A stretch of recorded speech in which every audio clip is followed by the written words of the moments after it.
icon. She's delightful. Yeah. You know, we Essence and I have known each other for many, many years and have worked together before, but it was our first time working with Toni. And from the moment we met her, it was like she was our sister. Like the camaraderie and the friendship and the love that you see on screen, we felt that immediately. She's lovely. Yeah. She's really lovely.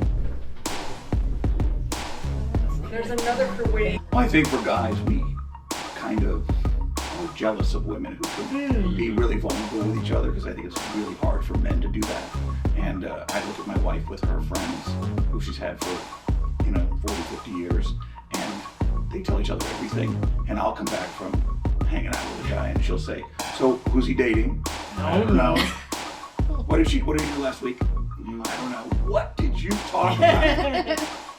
What do you think contributes to that difficulty for men to open up in that way? I think, unfortunately, our role models didn't show us vulnerability, and I don't think the role models on film do it either. And I think part of what I love about this movie was how vulnerable Byron's character that Toni played was, and was willing to deal with something pretty tough. Yeah. But I would say that you can find happiness with a partner that may be up and coming or that doesn't have necessarily financial security. However, I don't know if that is sustainable, because at a certain point, we're gonna have to work together on this.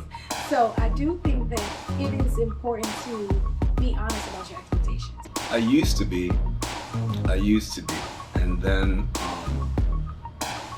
then I got divorced, and then I feel like the dating scene changed, and now I don't know.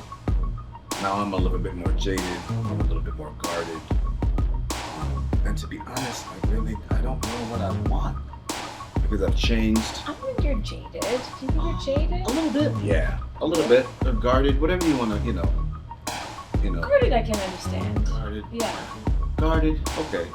Jaded is a little harsh. Oh, you're good. I know you're good. And after 45, I stopped getting those roles, so then I didn't have to feel subconscious. And when I would get a romantic role, there would be like a smooch, and that was it. This was the first role in a minute where we got down and dirty, and there were a number of them, and it was the first one. And I just was like, because I don't do it that often in real life, you know what I mean? With the intimacy. And I was like, I don't know what to, I just gotta.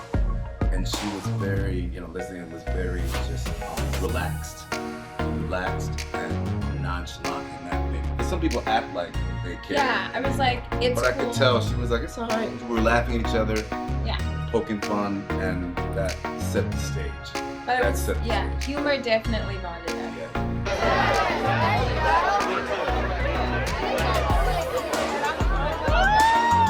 Ooh, wow.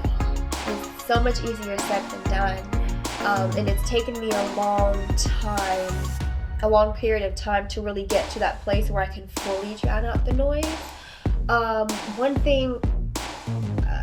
One tip would be staying off of social media if it's in that world, not reading comments or not consuming your life with whatever, it is. And just finding another thing that I discovered while going through moments like that is getting off of the phone and finding new things, hobbies or new things that I'd like to do, keeping myself busy.